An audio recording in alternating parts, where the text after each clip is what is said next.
Oui, allô, bonsoir.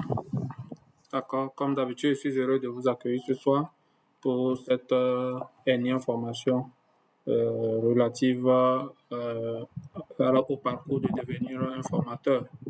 Et comme j'ai toujours dit, la formation constitue de nos jours une opportunité d'emploi, une opportunité de création d'entreprise qui peut vraiment profiter à qui veut entreprendre ou bien trouver de l'emploi dans ce sens.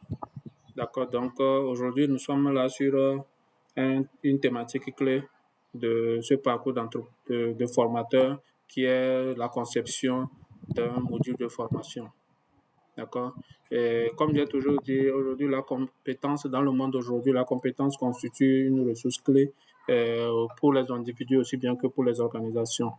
D'accord. En tant qu'individu, nous avons intérêt à avoir des compétences, à les renforcer, à les développer au fur et à mesure de manière continue. Parce que le monde change, les situations changent et de nouvelles compétences apparaissent. Il va falloir qu'on fasse un effort pour pouvoir les acquérir, les développer. D'accord. Donc aujourd'hui, développer cette capacité de pouvoir amener des individus, des organisations à acquérir et développer des compétences, c'est une compétence que nous appelons le savoir-faire faire, qui est vraiment prisé de nos jours. C'est vraiment prisé parce qu'on recherche vraiment ces individus qui vont jouer vraiment, qui sont des acteurs très, très importants dans le développement des individus, aussi bien que des organisations, même des pays. D'accord. Donc, c'est dans ce sens que nous, LMD Consulting, nous avons décidé d'orienter notre aventure entrepreneuriale sur ce secteur. Et personnellement, j'ai été intéressé, je m'intéresse beaucoup à la formation, développement personnel, développement professionnel. Et j'ai décidé de devenir formateur. Donc, j'ai appris par moi-même plein d'autres choses. Et aujourd'hui, je suis là pour partager avec vous mes expériences de formateur et aussi d'apprenant. D'accord. Donc, comme je disais tout à l'heure, le thème qui nous réunit ce soir, c'est comment concevoir un module de formation. Nous savons que quand on parle de formation, c'est vraiment vague, c'est vraiment vaste. D'accord. Et souvent, c'est découpé en modules. C'est découpé en modules. D'accord. Donc, on peut être sollicité en tant que formateur à délivrer seulement un module ou bien à délivrer une formation complète sur plusieurs heures ou bien plusieurs jours. Et ça dépend maintenant. Que ce soit sur plusieurs heures, plusieurs jours, on a ce découpage qu'on appelle le module. Donc, quand c'est un minimum d'heures, nous appelons ça un module et un module est séquencé. Il y a des séquences. Donc aujourd'hui, particulièrement, nous allons voir comment il faut se prendre en tant que formateur pour concevoir un module.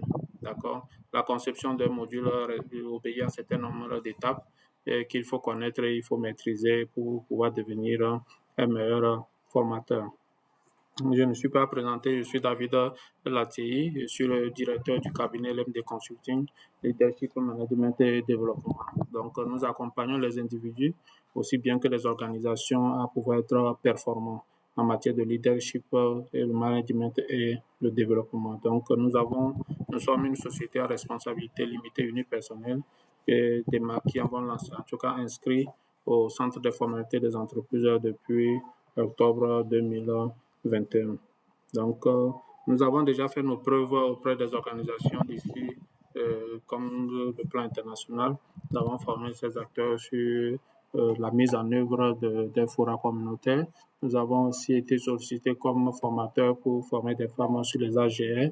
Nous avons été aussi formateurs sur la gestion des conflits. D'accord. Donc, c'est un peu brièvement nos expériences. Nous avons plein d'autres, mais nous préférons s'en tenir à ça. D'accord. Comment concevoir un module de formation? Quels sont les objectifs de cette formation? C'est avant tout vous amener à savoir comment choisir, vous apprendre comment choisir et formuler un thème pour un module de formation. D'accord. Donc, c'est la partie clé c'est l'une des parties clés de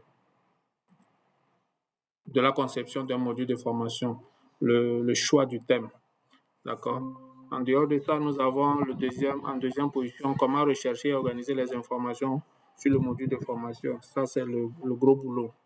le gros boulot, tout en sachant que nous, en tant que formateurs, on n'est pas né avec les connaissances, nous devons les puiser à travers des recherches. Maintenant, comment faire des recherches, comment organiser toutes les informations que nous allons recueillir pour pouvoir faire un module de formation délivré en 2 ou 3 heures, en 1 heure, des fois 1 h 30, maximum 2 ou 3 heures. Enfin, nous allons voir maintenant comment préparer le contenu du module. Donc, lorsque nous aurons eu toutes ces informations, comment les préparer, les organiser dans un ordre logique pour en faire un module de formation. Donc, voilà un peu les objectifs que nous enseignons ce soir. Donc, je reprends. Nous allons apprendre comment choisir et formuler un terme pour un module de formation. Nous allons apprendre à rechercher et organiser les informations sur le module de formation et préparer le contenu du module de formation. Quel plan de présentation nous permettra d'atteindre ces résultats? En première position, nous allons en tout savoir ce que c'est qu'un module de formation. D'accord? La définition d'un module de formation. Ensuite, comment rechercher et organiser les informations. Et enfin, comment préparer le contenu du module de formation. Sans plus tarder, nous allons sur qu'est-ce que le module de formation. Le module de formation. Tout le monde, tout le monde au moins a une fois prononcé ce mot de module. Même si on n'a pas été formateur, on a été même participant, on connaît déjà cette expression de module. Donc, le module de formation, c'est une unité d'enseignement, d'accord, autonome et structurée, conçue pour transmettre des connaissances, des compétences ou des concepts spécifiques à un groupe d'apprenants. Ici, les mots-clés à retenir, c'est l'unité d'enseignement autonome et structurée. D'accord? Unité d'enseignement autonome et structurée pour transmettre des connaissances, des compétences ou des concepts spécifiques à un groupe d'apprenants. Voilà, donc ça veut dire qu'un module peut être attaché à une formation complète comme peut être détaché sans pouvoir perdre sa logique. D'accord? Donc, c'est ce qu'il faut retenir. Le module est une unité d'enseignement autonome. Donc, quand on prend une formation modulaire, une formation sur un module comme ça, je crois que c'est suffisant, c'est largement suffisant. On doit pouvoir retrouver l'ensemble des éléments pour permettre au groupe d'apprenants de pouvoir recevoir les connaissances, les compétences et les concepts nécessaires. Et où, en tout cas, les connaissances ou les compétences que le module s'est fixé comme objectif de transmettre. Est-ce que vous voyez? Donc, le module, c'est une unité d'enseignement qu'il faut retenir, autonome. Voilà. Si vous faites une formation en module de 2 heures ou de 3 heures, et si à l'issue de cette formation, les participants n'ont pas eu suffisamment de connaissances ou de compétences à travers ce module, là, on va trouver que le module est insuffisant. C'est vrai que le module, comme je dis tout à l'heure, le module peut être intégré à une autre formation plus vaste, plus complète. Voilà. Mais quand on détache le module, ça doit pouvoir garder son autonomie. Ça doit être bien structuré, ça doit pouvoir garder sa logique pour que n'importe qui là puisse vraiment recevoir le message dont le module est porteur. Donc, c'est une composante clé d'un programme de formation plus vaste. Voilà, c'est ce que je viens de dire. Donc, c'est une composante clé d'un programme de formation plus vaste. Les modules de formation sont conçus pour rendre le processus d'apprentissage plus organisé, ciblé et efficace. Voilà, si nous allons revenir sur notre cas, nous, au niveau du cabinet, nous avons créé le groupe pour devenir formateur, pour pouvoir apprendre aux gens, en tout cas ceux qui s'y intéressent à devenir formateurs. Et la conception d'un module de formation c'est un module qui fait partie de cette formation complète. Donc, il y a la formation complète pour devenir formateur ou formatrice. Et dans cette formation complète, nous avons un module qui porte sur comment concevoir un module de formation. C'est ce que nous sommes en train de faire ce soir. D'accord? Donc, c'est pour vous aider à mieux comprendre ce que nous entendons par module de formation. Si vous avez des questions, vous pouvez toujours m'interrompre. Hein. Monsieur Aimé, bonne arrivée. Donc, nous allons voir comment choisir et formuler le thème de...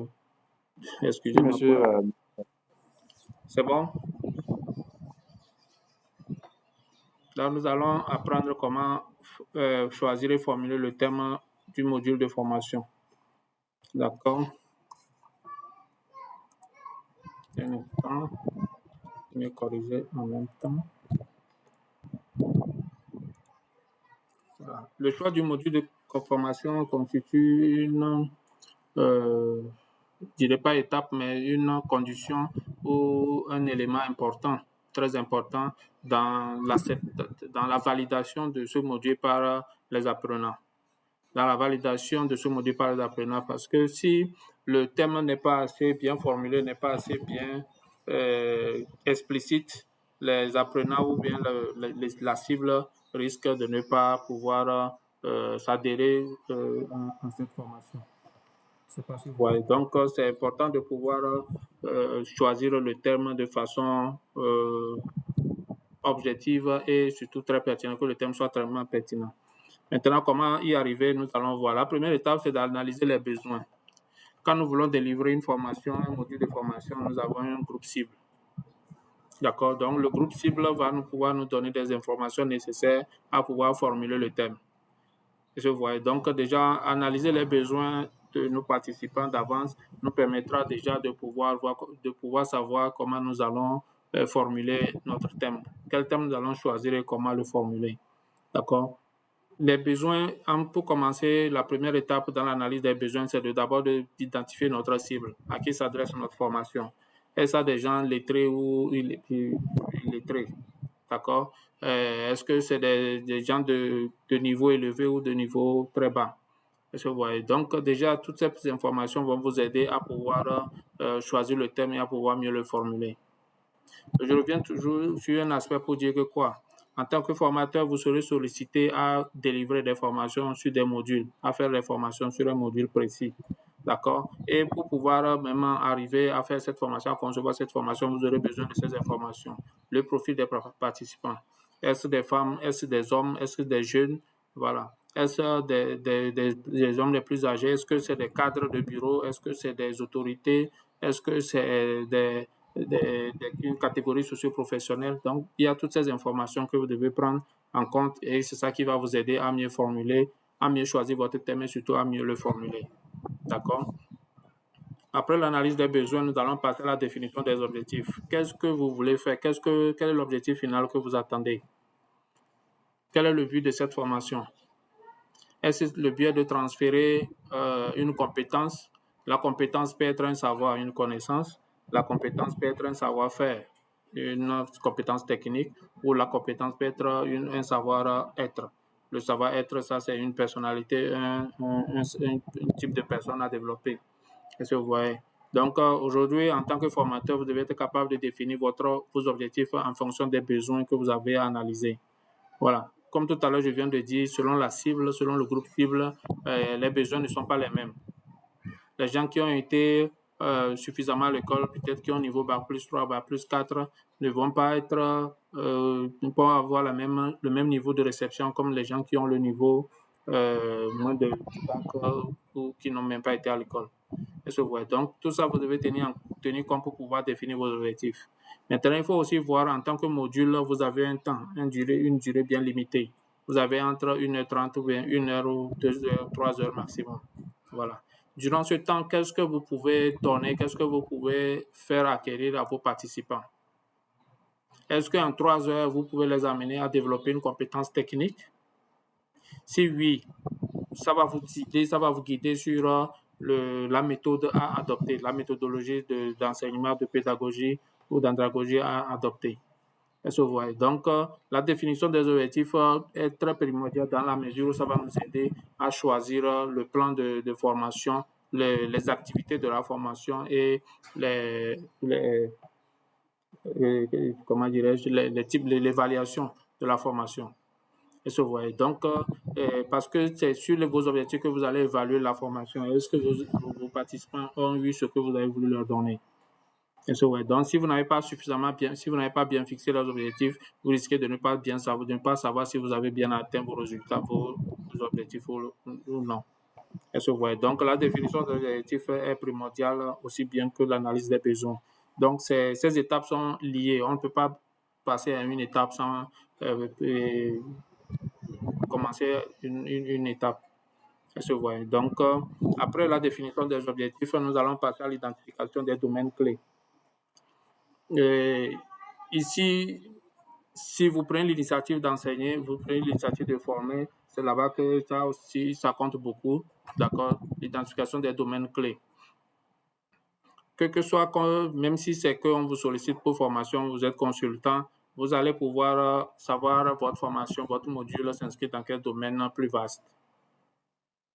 Qu'est-ce que vous voyez? Donc, ça va vous aider à faire le lien, à pouvoir faire l'entonnoir pour pouvoir descendre vers votre sujet précis. Je ne sais pas si vous voyez. Donc, l'identification du domaine clé va vous orienter pour avoir une vue d'ensemble. Et je crois que si vous avez suivi l'une de mes formations concernant comment animer efficacement une formation présentielle, j'aborde cet aspect en disant ceci.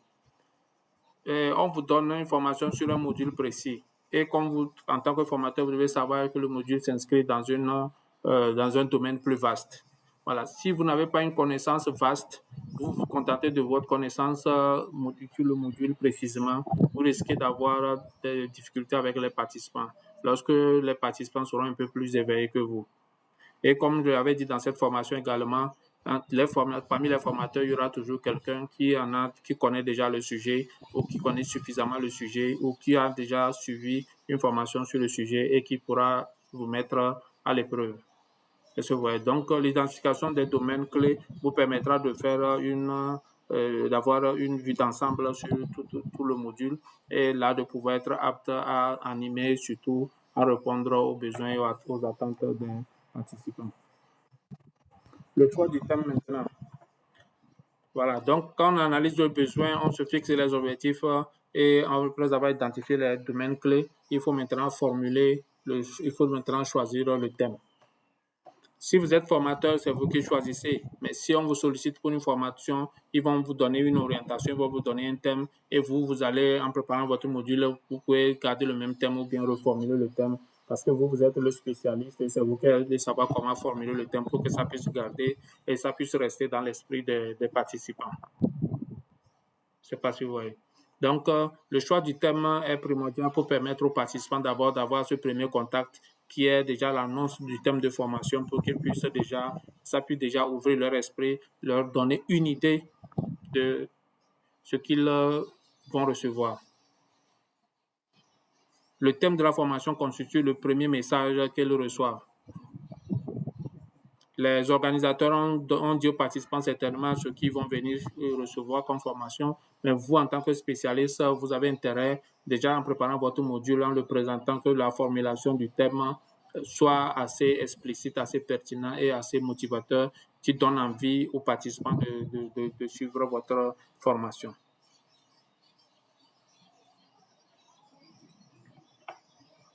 La formulation du thème. Il y a une chose, c'est de choisir. Une autre chose, c'est de bien le formuler. Et dans mes explications précédentes, j'ai abordé la question de la formulation. Et ici, nous avons formulé le thème en disant comment concevoir un module de formation. L'idée derrière ça, l'objectif derrière ça, c'est de pouvoir amener les participants à comprendre ou à apprendre les étapes ou les notions nécessaires pour pouvoir préparer un module de formation. Je ne sais pas si vous voyez. Ce thème peut être formulé de plusieurs manières, selon l'objectif du formateur. Si je disais par exemple la conception d'un module de formation, je mets pour thème la conception d'un module de formation. Vous voyez déjà que ces deux thèmes donnent deux notions, deux attentes ou du moins deux idées différentes. Quand je formule comment concevoir mon idée de formation et comment concevoir un module de formation et la conception d'un module de formation, vous voyez que il y a vraiment une nuance. Voilà, donc chacun va l'interpréter selon ses attentes. Et je dis bien, dans un certain cas, je pourrais donner cette formulation, je peux adopter une formulation, la conception d'un module de formation. Dans un autre cas, je vais adopter comment concevoir un module de formation. Et dans le deuxième cas, tout à l'heure, c'est beaucoup plus sur le cadre des formations que nous adoptons ce genre de formulation.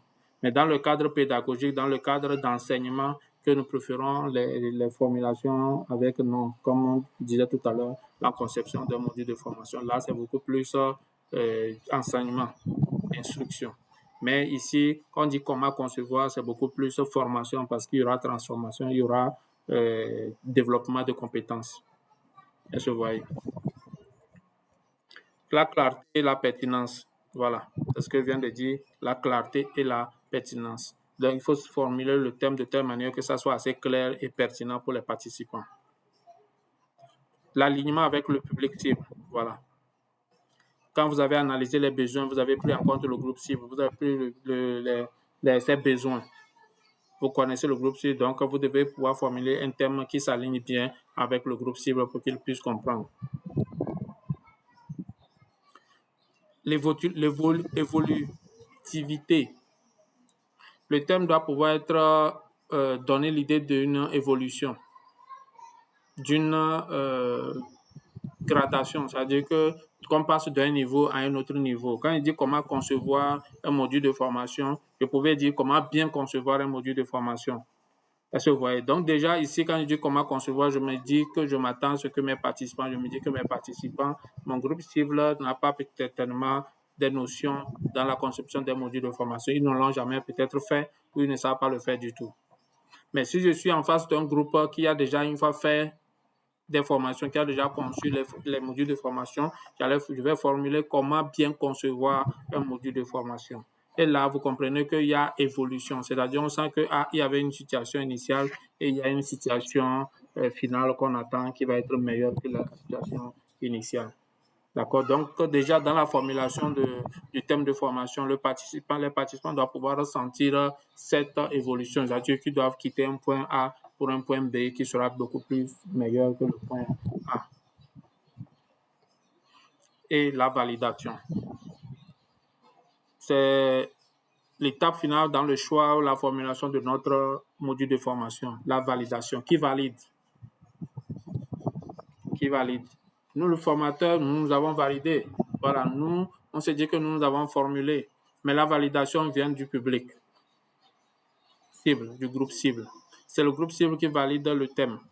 Comment nous allons savoir que le groupe cible a validé le thème? C'est là la question. Voilà.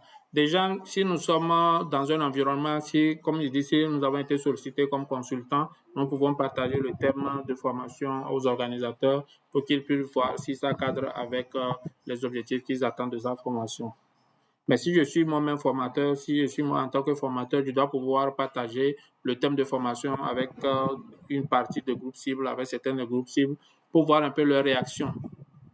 Est-ce que vous voyez, je dois pouvoir partager l'information ensuite pour voir les réactions. Si vous partagez le module de formation, le thème de la formation, et les gens se posent la question de quoi il s'agit, vous comprenez que le thème n'est pas assez explicite. Si vous posez, il y a un certain nombre de questions qu'ils vont vous poser, vous allez comprendre qu'ils n'ont pas suffisamment validé. Valider veut dire accepter et le message, ils ont compris le message, ils ont retenu le message. Est-ce que vous voyez? Donc, si vous partagez le module de formation, vous partagez le thème et vous voyez qu'il y a des questions, certaines questions qui montrent que les gens n'ont pas compris le message que vous voulez faire passer par le thème que vous avez choisi, vous comprenez que le thème n'est pas validé.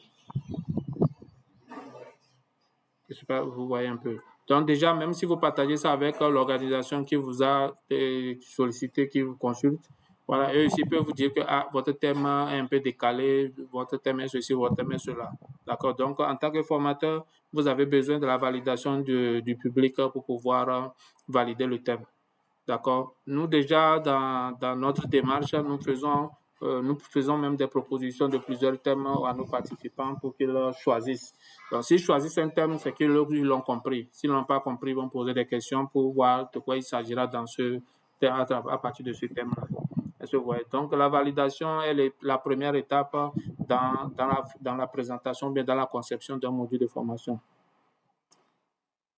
J'espère que ça va jusque-là. En résumé, choisissez un thème qui répond aux besoins des apprenants, qui est aligné avec les objectifs d'apprentissage et qui suscite l'intérêt. Formulez-le de manière concise et claire pour donner une vue d'ensemble du contenu de la formation. Voilà. Donc voilà en résumé ce que nous pouvons vous donner comme conseil. Choisissez un thème qui répond aux besoins de vos apprenants. Les gens, ici, nous ne sommes pas dans un cadre scolaire où les gens viennent pour recevoir une instruction qu'ils n'aiment ou qu'ils n'aiment pas. Ici, nous sommes dans un cadre de formation. Et dans la formation, les gens veulent s'améliorer. Et quand les gens viennent pour suivre une formation, c'est qu'ils veulent un changement positif. que leur état initial leur état final soit différent de leur état initial. Ils veulent un changement. Donc, à travers le thème que vous proposez, les gens doivent pouvoir comprendre un peu, avoir une vue d'ensemble du contenu de la formation. Je ne sais pas si vous voyez. Donc, c'est notre dernier mot, en tout cas en ce qui concerne le choix du thème, le choix et la formulation du thème du module de formation. Je dis bien, si vous avez des questions, vous n'hésitez pas à m'arrêter ou écrire dans le chat pour que je puisse lire et vous répondre. Nous passons à la deuxième étape, comment rechercher et organiser les informations. C'est le gros travail dans le travail de formateur, si vous permettez cette tautologie. C'est le gros travail, c'est l'aspect là où vraiment le travail va se faire, le travail de formateur. Et justement, c'est à ce niveau que beaucoup de personnes restent bloquées. C'est ça qui fait que beaucoup de personnes ne deviennent pas formateurs. Parce qu'il faut retenir une chose, un formateur n'est pas forcément quelqu'un du domaine, quelqu'un de la spécialité. Je dis bien, un formateur n'est pas forcément quelqu'un du domaine, quelqu'un de la formalité. Moi, comment qu'est-ce que je raconte? Quelqu'un du domaine ou quelqu'un de la spécialité. D'accord? Si vous acquérez les capacités de formateur, vous pouvez former dans n'importe quel domaine. Je me permets de le dire ainsi. Parce qu'il suffit seulement de savoir comment rechercher, organiser les informations, comment vous fixer les objectifs, comment analyser les besoins des participants et tout. Je vous assure que vous serez capable de pouvoir transférer les connaissances nécessaires à un groupe cible, que vous soyez spécialiste du domaine ou non. Ce que nous avons tristement remarqué, c'est que même les gens du spécial, on va voir quelqu'un qui a même le doctorat dans un domaine, mais n'est pas capable de former les gens dans ce domaine. Parce que là, lui va amener l'aspect scolaire, d'instruction. Une formation, ce n'est pas une instruction. Former les gens, c'est de pouvoir les transformer, leur transférer des compétences utiles, de transférer des compétences utilisables. Et quand nous parlons de compétences, nous parlons de savoir, de savoir-faire, de savoir-être. Et aujourd'hui, je suis en train de vous donner des éléments pour le savoir-faire qui est formé. Donc, la recherche et l'organisation des informations est très exige d'autres capacités. Je dis bien exige d'autres capacités. Donc, comme je disais à l'introduction, on n'est pas né avec la connaissance. Nous les avons acquises avec l'éducation, avec l'enseignement, avec l'expérience et plein d'autres situations. Voilà, maintenant, comment transformer tout cela, comment prendre tout cela pour en faire un module de formation, c'est ça qui fait de nous des formateurs ou bien des non-formateurs. Pour quelqu'un, la même expérience, quelqu'un va pouvoir former d'autres personnes sur ça, mais d'autres vont seulement raconter une histoire. Je ne sais pas si vous voyez. Donc, nous allons voir aujourd'hui comment nous allons pouvoir chercher les informations. Ces informations sont partout. Je viens de le dire, dans les livres, principalement dans les livres. La connaissance a été déjà produite. La formation existe déjà, la connaissance existe déjà. Maintenant, comment extraire ces connaissances-là, en faire de bout en bout et pouvoir faire une suite logique de bout en bout pour que des gens qui vont le recevoir ou la recevoir puissent comprendre la logique et que ça puisse activer une compétence en eux. C'est ça la différence. Les sources d'information sont nombreuses. Aujourd'hui, il y a l'Internet qui nous facilite la recherche d'informations sans se déplacer. Avant l'Internet, on devait aller dans les bibliothèques, lire plein de livres.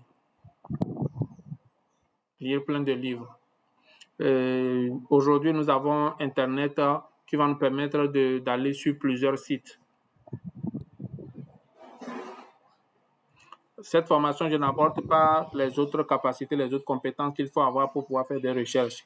Nous pouvons peut-être faire cette formation une autre fois sur comment faire la recherche d'informations. C'est très utile de savoir faire la recherche d'informations.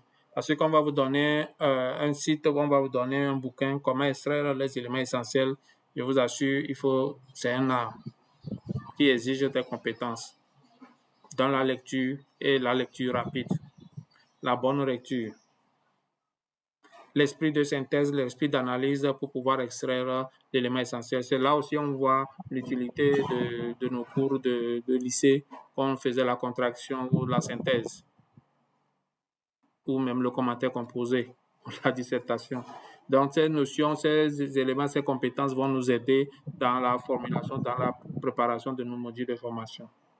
Donc, pour rechercher nos informations, nous avons intérêt à varier nos sources de données.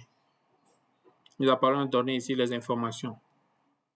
Pour préparer ce module, je ne sais même pas combien de temps ça m'a pris, combien de sites j'ai parcouru, mais j'ai parcouru beaucoup de sites où j'ai pris un peu. J'ai pris des informations que j'ai comparées à d'autres informations, ainsi de suite, jusqu'à pouvoir avoir une suite logique, pouvoir avoir ce plan que je suis en train de vous délivrer ce soir. Parce qu'une chose est sûre, la connaissance vient des hommes. Si elle vient même de Dieu, c'est à travers les hommes ça sort. Donc les hommes peuvent se tromper. On peut se tromper. Donc, le fait de prendre une information à partir d'une seule source, le risque de se tromper est grand. Donc, c'est plus intéressant de pouvoir varier les sources. Je prends cette information, si je continue pas à chercher, je vois à quel niveau, combien de fois je retrouve la même information. Si déjà je suis 10 choses, je trouve que les 10 choses disent la même chose ou pratiquement la même chose, là, je peux me rassurer que cette information est vraie. Mais si je prends une seule source et je vérifie sur les autres sources, je vois que ce n'est pas ça. Voilà. Parce que Internet, c'est les individus aussi qui mettent ces informations sur Internet. Donc, si l'individu n'est même pas quelqu'un du domaine ou quelqu'un de mal intentionné, même quelqu'un qui est aussi ignorant, qui ne sait même pas du tout qu'il s'est trompé, il met ces informations sur Internet et que toi, le formateur, vous prenez et vous venez dispenser la formation aux autres, surtout ceux qui savent et qui se rendent compte que vous voulez tromper. Je n'aimerais pas être à votre place. Parce que ça va être vraiment perturbant, ça va être vraiment très gênant, très embarrassant. Donc, dans la recherche d'informations, vous avez Internet, vous avez les livres, vous avez les guides, vous avez votre propre expérience, vous avez des spécialistes, d'accord? Essayez d'aller à tous ces niveaux pour prendre les informations nécessaires pour organiser votre module, pour préparer votre module.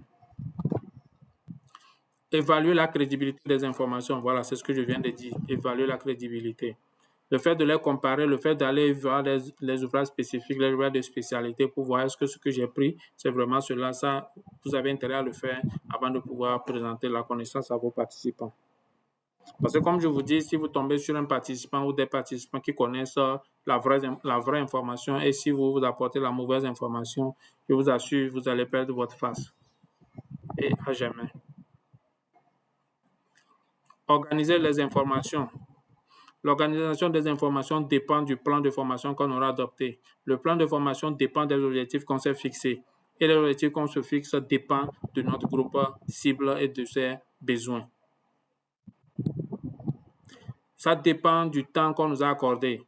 Pour cette même formation, si on me donne 3 jours, la préparation va être différente. Si on me donne 2 jours, la préparation va changer. Si on me donne 1 jour, la préparation va changer. Si on me donne 2 heures, ainsi de suite. Donc, déjà, l'organisation des informations dépend de cela. Les informations doivent pouvoir suivre une logique. Une logique. Dans la dissertation, comme je disais tout à l'heure, on parlait d'une idée, l'explication de l'idée et un exemple ou 2 exemples. D'accord? Donc, la formulation, l'organisation des informations, ça doit pouvoir suivre cette logique. Qu'est-ce que vous voulez que les gens sachent? Les gens doivent savoir quelque chose avant de passer à cette chose. Tout à l'heure, j'ai dû définir ce que c'est qu'un module d'abord avant de pouvoir vous parler de comment rechercher les informations pour organiser votre module. Je ne sais pas si vous voyez. Donc, si je n'avais pas fait cela, je commence pas à parler de module, je commence pas à parler de module, alors que les participants et moi ne savent même pas ce que c'est que le module. Est-ce que vous voyez déjà ça? Si c'est à la fin de la formation que je définis ce que c'est que le module, est-ce que j'aurais bien organisé mes informations? Au fait, c'est l'organisation de l'information qui fait de nous des formateurs. Sinon, s'il s'agit de prendre la connaissance brute et venir donner aux participants, tout le monde sait le faire. Et aujourd'hui, c'est ce que beaucoup de gens font d'ailleurs et on les qualifie de formateurs. Mais à la fin, les participants, en tout cas, ça ne me regarde pas quand même, mais ça me regarde un peu, ne retiennent pratiquement rien, ne sont pas transformés. Je ne sais pas si vous voyez. Donc aujourd'hui, nous, en tant que formateurs, nous avons pour mission de pouvoir transformer les gens et les transformer positivement à travers les informations qu'on leur donne. Donc l'organisation des informations de façon logique, de façon pertinente et de façon spécifique est très importante pour pouvoir nous aider à atteindre nos objectifs. Hiérarchiser les informations. C'est ce que je viens de dire. Hiérarchiser, une information doit passer avant une telle autre. Il ne s'agit pas de donner tout en bloc, non.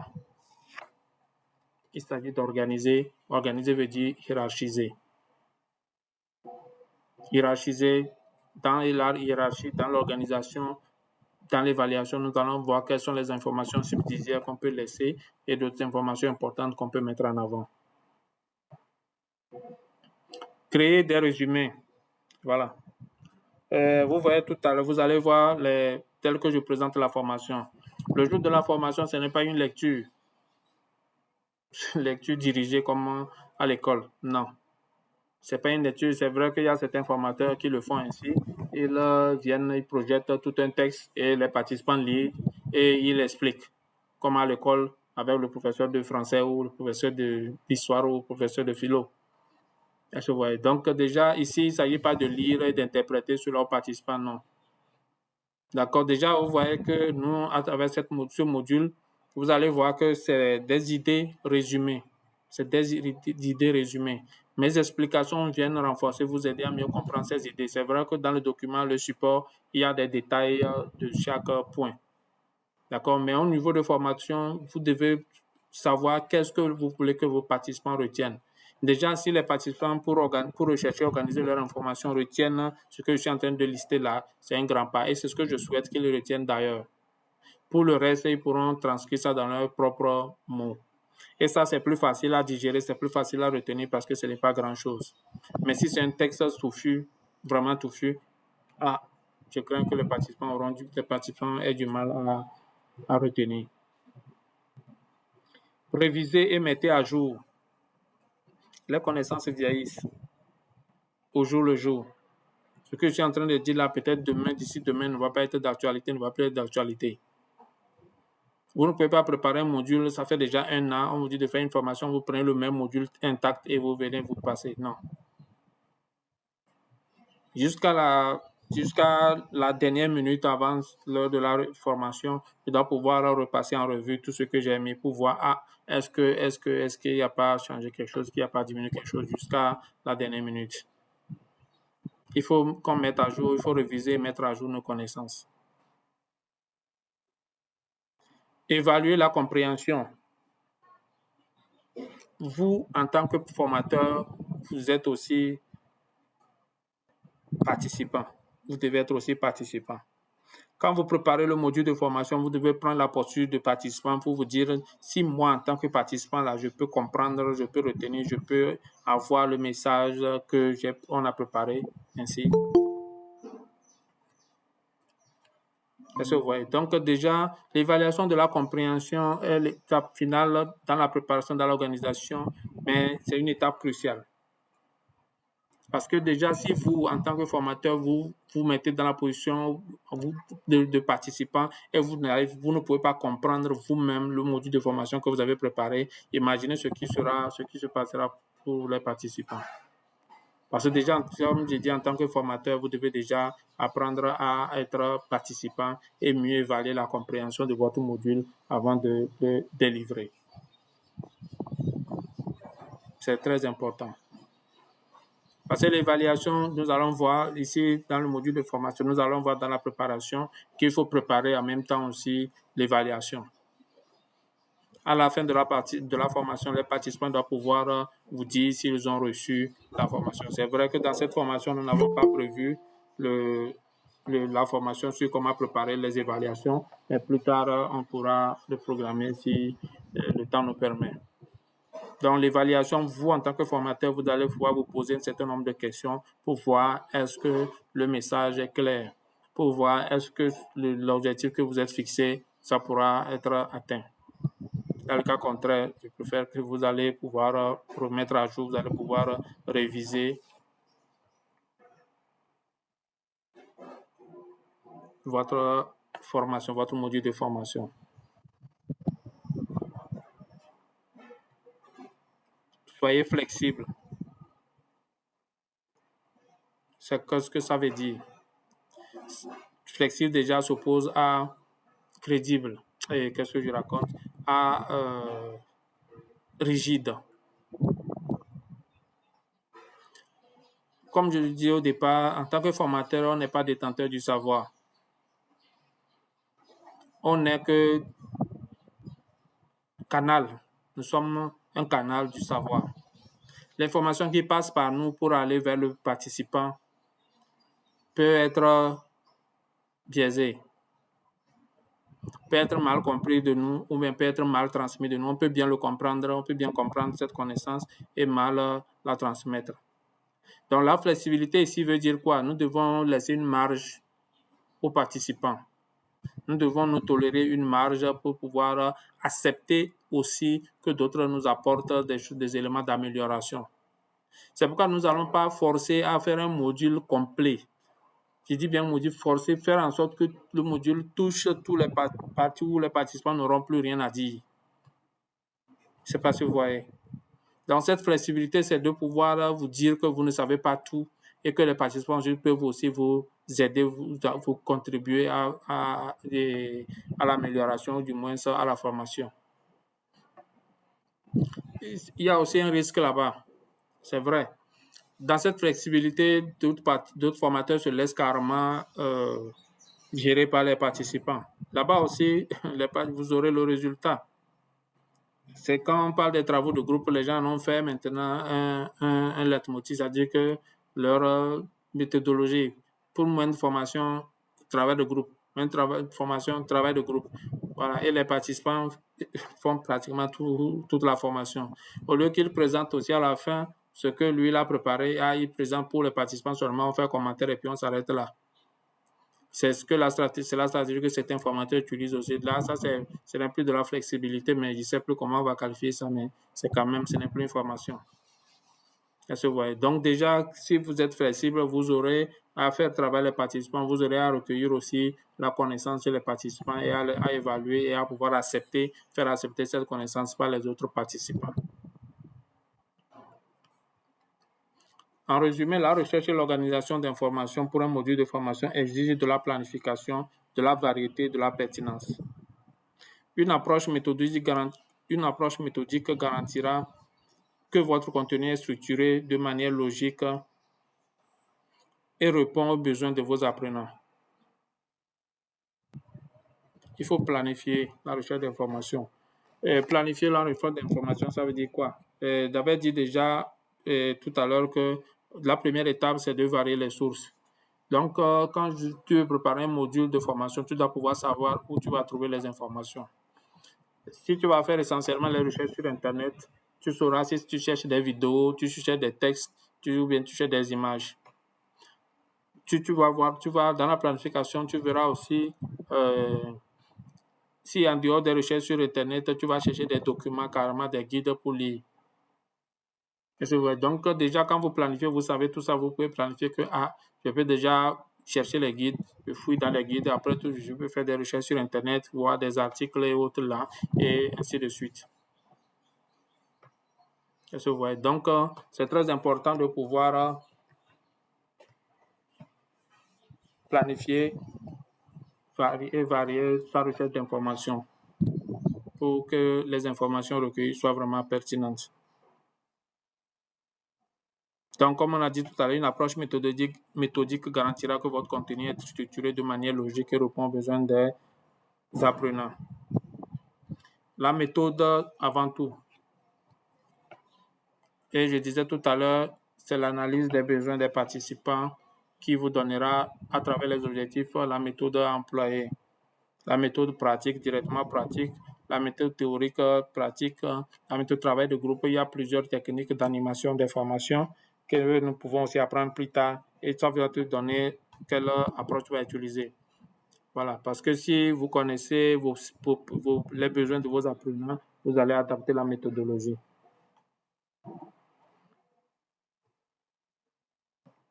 S'il y a des questions, vous pouvez m'écrire, vous pouvez m'arrêter. Nous passons maintenant à comment préparer un module de formation. C'est une autre étape. La première étape, le choix et la formulation du thème. La deuxième étape, la recherche et l'organisation des informations. Et maintenant, la dernière étape, c'est comment préparer le module. Parce que quand nous aurons toutes les informations, nous allons les organiser. C'est bien. Maintenant, le module même aussi doit pouvoir être préparé d'une certaine manière, tout le module complet. De la formulation, les méthodologies et tout doit pouvoir être organisé de telle manière à en faire un module pour que quand on reçoit cela, on sait que c'est un module.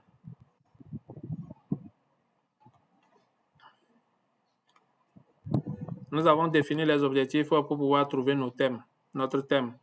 Si ces objectifs sont pertinents, on peut toujours les garder pour la préparation de notre module. Définir les objectifs d'apprentissage. J'avoue que c'est aussi un travail difficile. Et pour rendre facile ce travail, c'est de pouvoir poser la question aux personnes concernées. Je ne sais pas si vous voyez. Les objectifs, au maxi, on conseille 3 objectifs. D'accord? Même si c'est 4, il y a le but, l'objectif général et les objectifs spécifiques. Mais dans le cadre d'une formation, c'est beaucoup plus des objectifs spécifiques qui sont pertinents. C'est des objectifs d'apprentissage. Et je crois qu'avoir dit ça, je ne sais pas, dans mes premières formations, la formation vise à transférer 3 types de connaissances. En tout cas, 3 types de compétences. La première compétence, c'est le savoir, qui est sous forme de connaissance. D'autres vont dire que c'est de la théorie. Le deuxième niveau de compétences qu'on peut transférer par la formation, c'est les compétences techniques, le savoir-faire.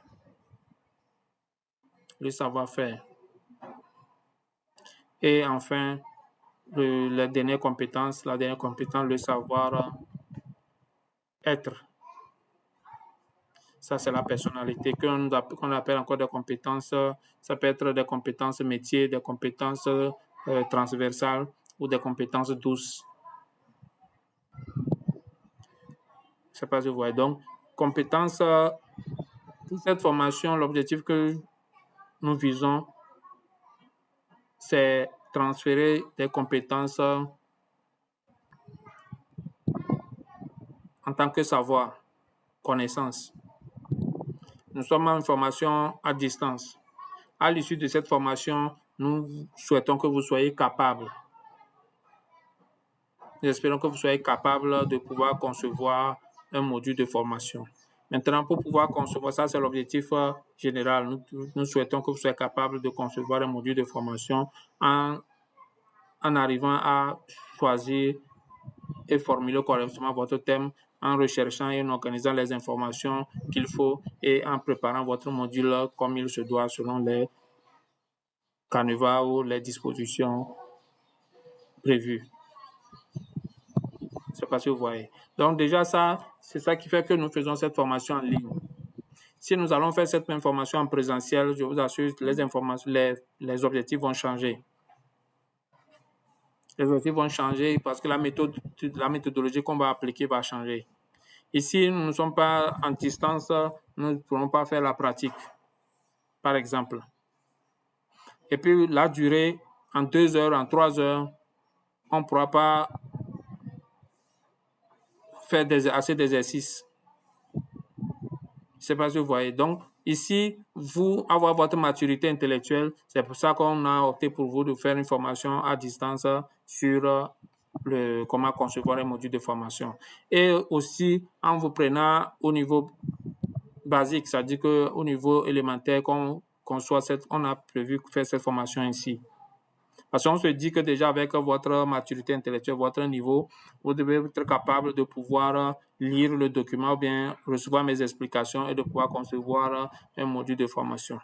Même si à la fin, vous ne pouvez pas concevoir un module de formation, au moins vous saurez ce que c'est qu'un module de formation, comment rechercher les informations et les organiser, comment formuler le thème ou le thème de la formation et comment préparer le module de la formation parce que vous connaîtrez les différentes étapes. C'est les premières informations, c'est les premières compétences qu'on veut vous donner. C'est la connaissance, le savoir. Donc, c'est sur cette base que nous avons fixé ces objectifs. C'est pourquoi nous déroulons cette formation de cette façon. D'accord. Donc, la définition de l'objectif d'apprentissage est une étape incontournable. On ne peut pas brûler cette étape. Non. Dans la préparation du module, vous devez fixer les objectifs d'abord et c'est ces objectifs qui vont vous aider à organiser vos informations que vous aurez recueillies. Parce que je ne sais pas, vous ne pouvez pas, si vous sautez les objectifs, en tout cas, vous irez où? Pour faire quoi? Qu'est-ce qui va vous guider? C'est les objectifs qui vous guident parce qu'ils vont vous dire la méthodologie à adopter. Merci. Analyser le public cible. Vous revenez encore ici à l'analyse du public cible. Qui sont les participants? Dans la préparation, on revient sur ça pour voir la méthodologie qu'on va adopter. Ici, nous sommes en ligne. La méthodologie, c'est l'exposé. C'est un exposé, puisque déjà, je suis en train de parler seul pendant tout ce temps. Ça, c'est un exposé. Et c'est à l'endroit d'un public que je sais qui peut lire et comprendre ce que je dis. Le langage que j'adopte, les expressions, les mots que j'adopte, c'est en fonction du public que j'ai analysé. Vous avez rempli des formulaires pour vous inscrire à cette formation pour devenir formateur et la plupart, c'est au moins le bac plus, la majorité, c'est bac plus 3. Donc ça, c'est le niveau exigé, c'est le niveau minimum qu'on peut dire pour pouvoir être un formateur de qualité. C'est vrai qu'avec le niveau bac, on peut apprendre les bases de la formation, mais pour certaines thématiques, le niveau bac plus 3 est plus adapté. Donc déjà, ça, c'est des éléments clés qui vont m'aider dans la préparation. Ce même module, si on veut donner de le faire à des jeunes qui ont le niveau moins que le bac, les objectifs vont changer et la méthodologie aussi va changer. Je serai plus terre à terre en ce moment et plus schématique. Peut-être même je vais utiliser la vidéo pour certains ou plus d'images, où je vais utiliser beaucoup plus la participation active. Mais ici, selon mon public cible, je sais que je sens qu'ils sont capables de lire et de comprendre ce que je dis et ils pourront vraiment, à partir de ces connaissances, pouvoir arriver au niveau des compétences techniques.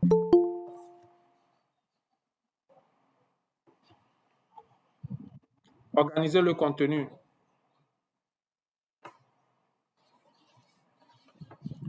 Nous avons dit déjà, dans la recherche d'informations, nous allons organiser les informations. Et au niveau de la recherche, l'organisation consiste et se base beaucoup plus sur la pertinence. Je dis bien, au niveau de la recherche et l'organisation des informations, c'est beaucoup plus sur la pertinence. Quand nous recherchons des informations, nous allons recevoir beaucoup d'informations. La pertinence veut nous dire l'actualité. Quelle est l'information qui est actuelle? Quelle est l'information qui est plus explicite? Quelle est l'information qui s'adapte mieux au niveau de mes participants?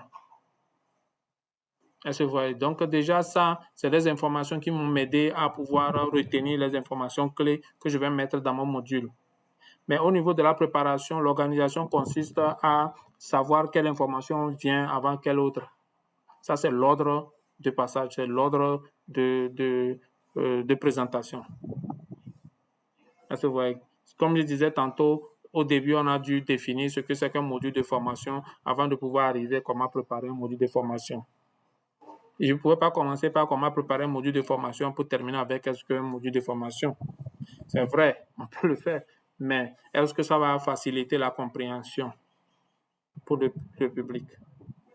Donc ici, l'organisation du contenu vise principalement cela. Quelle est la petite, c'est de rentrer dans la hiérarchisation, quelle est la petite information qui doit venir d'abord et faciliter la compréhension d'autres connaissances qui viennent.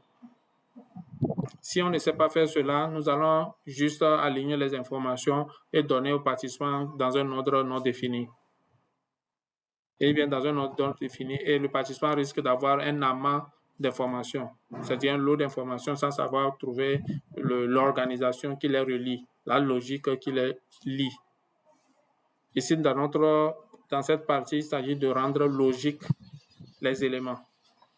Certainement, vous-même, à la fin de cette formation, je vais vous envoyer le formulaire pour apprécier, pour voir est-ce que la formation était logique comme je l'ai même dit dans ce module de formation. C'est-à-dire que est-ce qu'il y a une information qui est passée, qui devait être passée avant ou après, qui n'est pas passée au moment voulu, en temps voulu. D'accord. Donc, l'organisation du contenu se base sur les objectifs, sur le public toujours. C'est beaucoup plus sur les objectifs. Pour cette formation, comme j'ai dit, le premier objectif, c'était d'amener les participants à apprendre comment choisir un thème de formation et comment le formuler. Ensuite, l'autre objectif, c'est comment rechercher les informations et les organiser pour un module de formation. Et la troisième étape, c'est comment préparer un module de formation. Donc, voilà comment j'ai organisé le contenu que j'ai collecté de façon globale. Sélectionner les méthodes pédagogiques. Ici, nous sommes à distance. Et la méthode pédagogique que nous utilisons principalement, c'est l'exposé. Je suis en train de faire un exposé oral.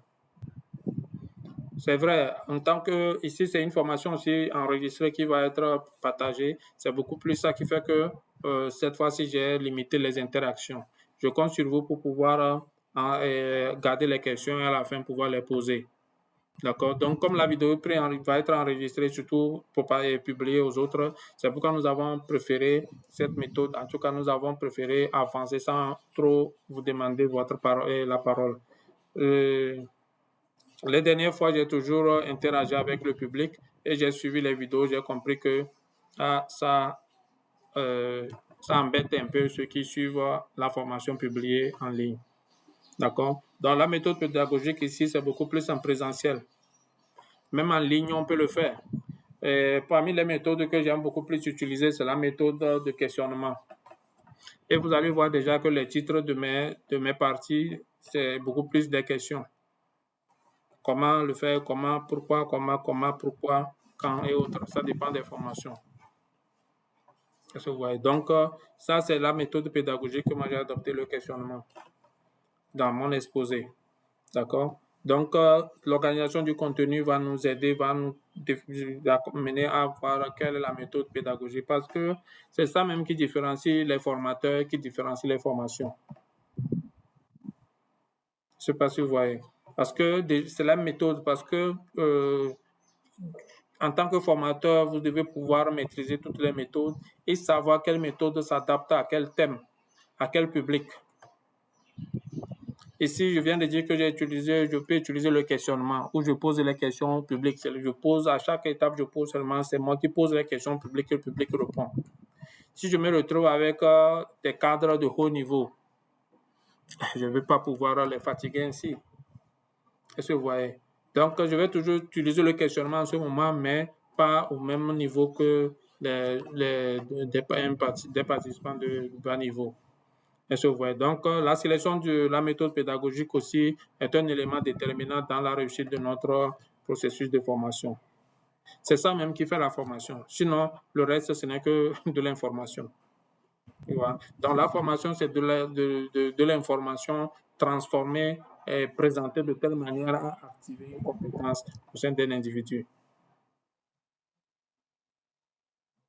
Et c'est la méthode pédagogique qui est l'élément catalyseur. Sans la méthode pédagogique, toutes les informations ne seront que de l'information. Toute la connaissance ne serait que de l'information pour les participants. Ça n'activera pas de compétences. Et c'est ce qu'on remarque de nos jours. C'est ce qu'on remarque de nos jours. Beaucoup de formateurs sont encore excusez-moi, c'est pas pour les dénigrer, mais selon mon expérience. Moi aussi, j'ai été participant des formations. La manière dont j'attends que la formation se déroule, ça ne s'est pas déroulé ainsi. Et les messages qu'on attend recevoir, on ne les reçoit pas. Donc aujourd'hui, pour vraiment être formateur, il faut aussi connaître les méthodes pédagogiques. Certainement, on aura l'occasion de faire une formation aussi sur ça pour que les gens sachent de quoi il s'agit. Préparer les supports de formation. Support de formation. Dans notre cas, le principal support de formation, c'est Google Meet. Bon, on peut l'appeler le canal de formation. Maintenant, le support, c'est beaucoup plus les documents qui vont soutenir la présentation orale. Pour certaines formations, on envoie ça d'avance. Pour d'autres formations, on envoie ça après. Tout dépend des objectifs. Tout dépend des domaines. Voilà. Et c'est beaucoup plus les formations de spécialité, des formations techniques où il y a production à faire à la fin de la formation qu'on donne rapidement les documents participants qui puissent prendre connaissance.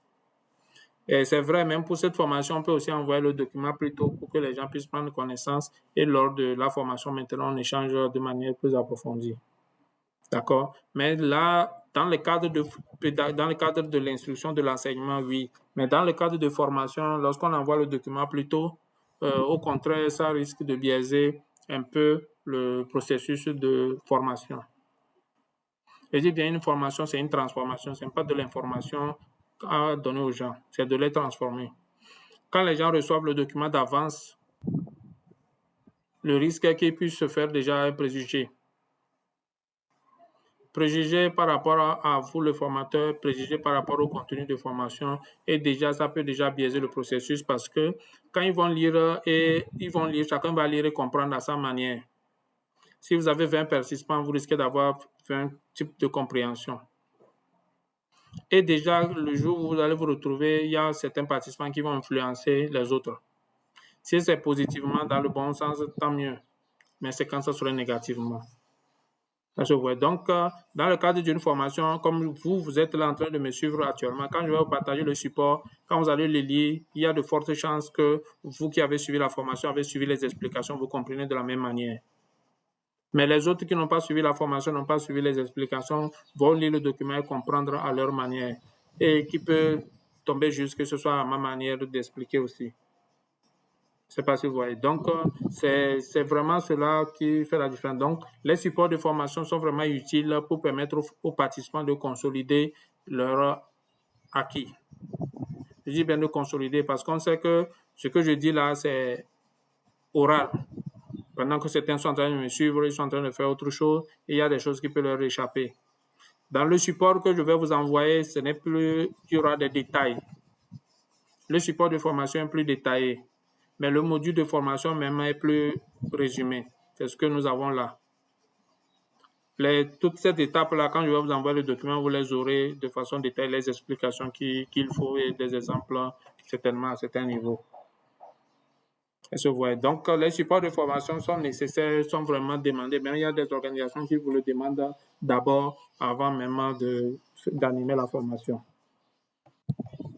Donc, si on vous prend comme formateur, vous devez être capable de concevoir un module de formation en formulant le thème de la bonne manière et en faisant les bonnes recherches et en les organisant de la bonne manière pour pouvoir préparer votre module. Votre module, c'est la présentation finale que vous aurez à envoyer à votre prestataire ou bien à présenter à votre public cible comme je le fais actuellement.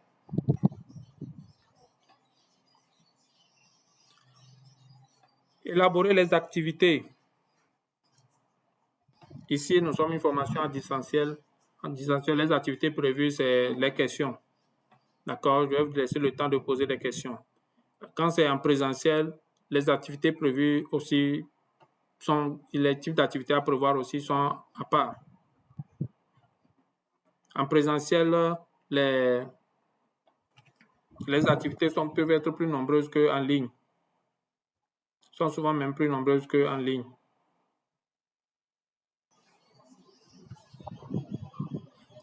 Donc, ici, nous sommes à distance, c'est pourquoi il n'y a pas assez d'activités. Et puis, comme je disais tout à l'heure, la formation va être publiée pour que les autres puissent suivre ça. C'est ça qui fait que les activités sont moindres. D'accord? En temps normal, après chaque séquence, on doit pouvoir s'arrêter et puis s'expliquer, poser les questions, mieux comprendre certains aspects. D'accord? Donc, vous, en tant que formateur en présentiel, vous devez meubler votre formation d'activité. Et ce que les gens connaissent généralement, c'est beaucoup plus les activités de dynamisation du groupe. Je dis bien, si c'était en présentiel, j'allais déjà après 30 minutes, j'allais vous faire des petits échauffements, que ce soit des acclamations spéciales que nous avons l'habitude de faire ou des exercices d'étirement pour vous permettre de pouvoir augmenter votre niveau d'énergie et pouvoir mieux suivre. Il y aura des blagues, il y aura des histoires drôles, il y aura des comportements, des choses à pouvoir vous détendre et surtout vous mettre en confiance et faciliter les échanges. Il y aura beaucoup plus d'échanges. Donc, tout ça, là, ce sont des activités à programmer dans la conception de votre module. Vous faites la préparation du module, ce que nous appelons, c'est la scénarisation. Ceux qui ont des notions en cinéma savent ce que c'est que la scénarisation. La scénarisation, c'est d'autres appellent séquençage ou je ne sais pas comme vous voulez.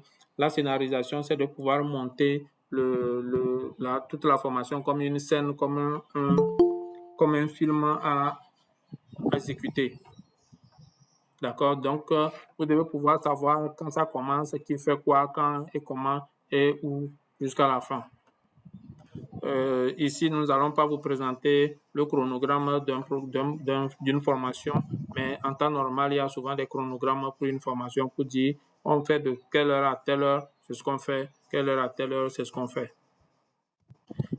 Chaque séquence dure au maximum 1 heure. Pour cette formation, si on nous donne, ça veut dire que nous pouvons faire ça je dis bien, en 2 heures ou 2h30. Avec chaque séquence de 30 à 45 minutes. Si on était en présentiel. Et vous voyez, donc, d'autres font ça en 3 séquences, d'autres font ça en 2 séquences, tout dépend du temps que vous disposez. Mais ici, pour cette formation, nous prévoyons faire ça en 1h30 au maximum ou 2 heures avec les questions. Et voilà que ici, il n'y a pas d'animation, il n'y a pas de tout, donc c'est ça qui fait que ça va un peu plus vite. Donc, en tant que formateur aussi, vous devez être formé sur les techniques d'animation. Si on a l'occasion, nous pouvons en faire les différentes techniques d'animation du groupe pour pouvoir dynamiser le groupe, mettre le groupe en confiance et aider le groupe à mieux apprendre certaines choses. Et surtout créer un climat convivial pour la formation.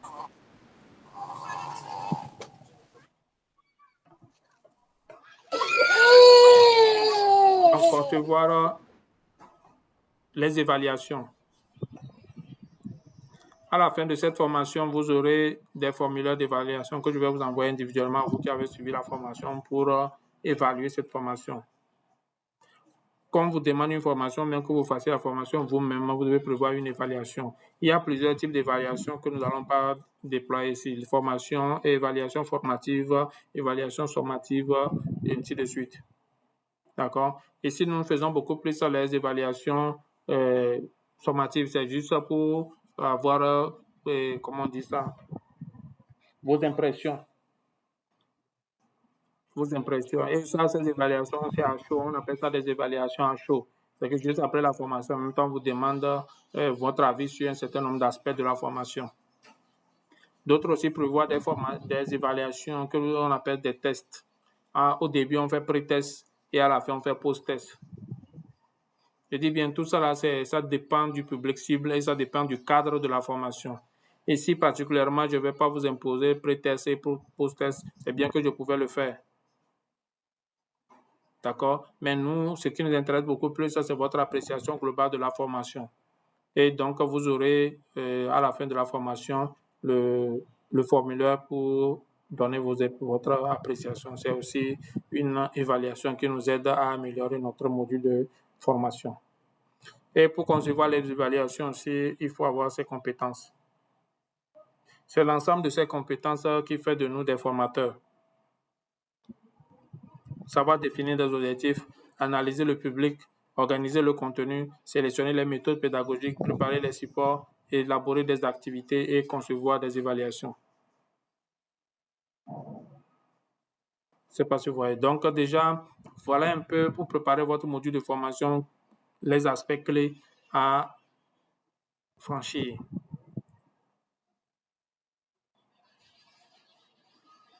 Définir leurs objectifs, analyser, donc ainsi de suite. Comme vous voyez, le cycle, c'est le même cycle. Voilà. D'accord? Donc, à chaque formation est unique. Et maintenant que vous retenez ça aussi, chaque formation est unique. Cette formation, si je vais la refaire demain ou après-demain, il y a plein de choses que je vais changer. Parce que quand nous concevons une formation, nous avons la scène, le déroulement dans notre tête. Et c'est sur cette base, cette visualisation que nous avons accepté, validé et pouvoir passer. Mais quand nous mettons ça en œuvre, nous relevons des aspects que nous n'avons pas vus dans notre visualisation et que nous allons corriger pour les prochaines fois. Est-ce que vous voyez? Donc, déjà, comprenez que le processus de formateur, devenir formateur ou bien processus de formation, c'est une action dynamique et itérative. Itérative, ça veut dire qu'on peut aller à l'avant, qu'on peut revenir en arrière, ainsi de suite. Ça veut dire que dans notre processus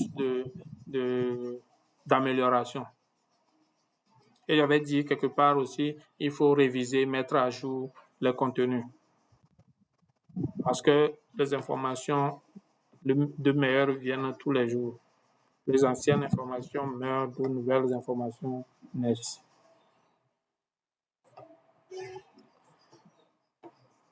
Merci à vous de m'avoir écouté.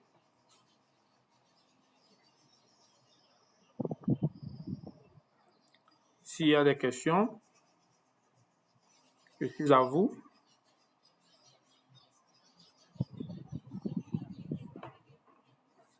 Maintenant, c'est à vous la parole.